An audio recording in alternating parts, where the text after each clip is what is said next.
got involved with a guy, and like he asked me out, and I started going out with him.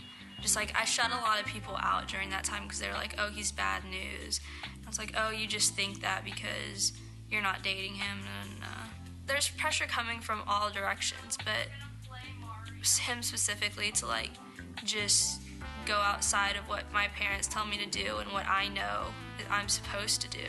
Like my boyfriend was definitely more pushy towards, you have to do this, like act like this when you're around my friends. So he'd be like, tone it down, just don't say anything stupid or crazy. Like I remember getting home and being like, what did I do? Why was I like that? That's completely unlike me.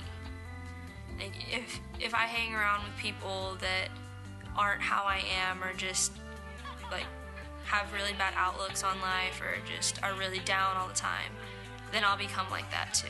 So after a while, you just kind of catch on to it. It's like a virus or something. It's like, okay, why would I deal with that? But then I just kind of did. It's like, oh, well, I guess next time he won't do it. But there were a lot of next times.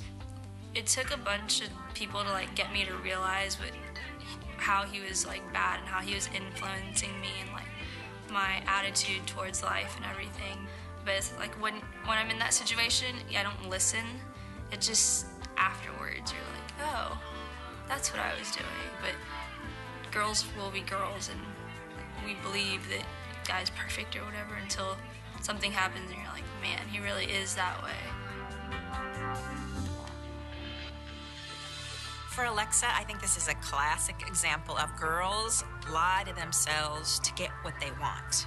As girls, we have this huge capacity to lie to ourselves, again, to create that fantasy of I can be the perfect girlfriend or make the perfect boyfriend. And if you're living those kind of lies, it's time to turn around and tell yourself the truth. The way you tell yourself the truth is really by getting into the truth, which is God's word. You've got to stop looking at the person, the creation, and start looking at the creator. Find out what is truth and focus on that.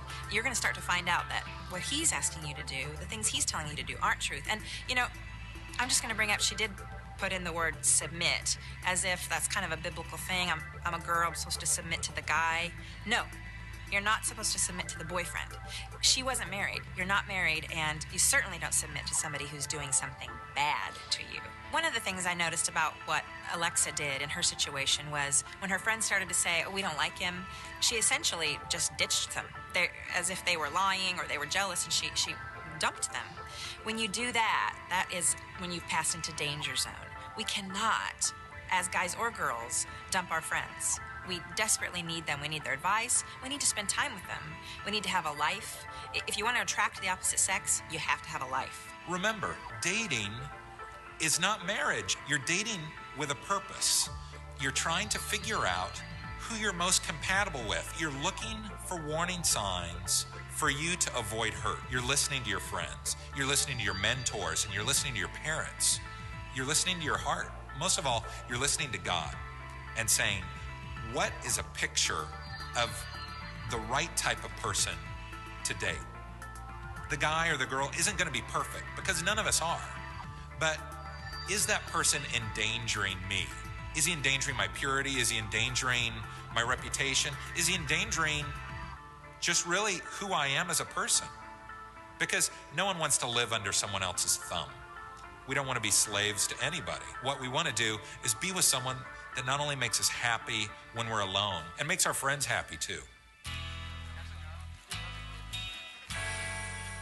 When I was younger, I saw relationships as just a kind of fun thing to do.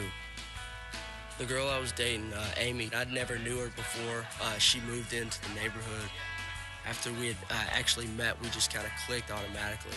Well, we started sort of like dating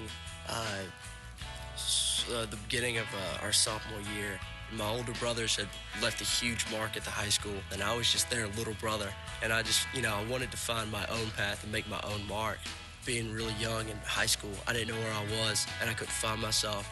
And so when I was a boyfriend, I had a name, something to be identified by. I just, I found my place as a boyfriend or something like that. Well, things were going really good in the relationship. But then it started really getting really complicated and sort of getting uneasy whenever we moved past just holding hands. We kissed, making out. We weren't, having sex or anything like that, but we definitely were past just kissing. A lot of important priorities before took a back seat. Like my grades started being really bad. I quit concentrating on my school. I was a boyfriend. I had, obligations, I guess.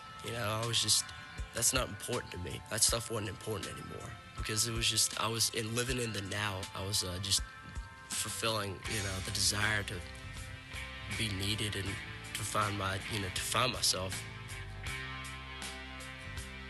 Well, our relationship ended and we broke up because we just got frustrated with each other and things just got way out of control.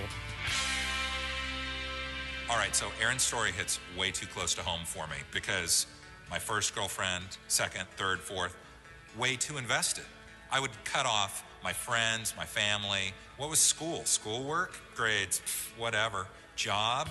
Oh, wait, no, my girlfriend needs me. I got to call in sick because she's got a trauma with her cat. It was just ridiculous.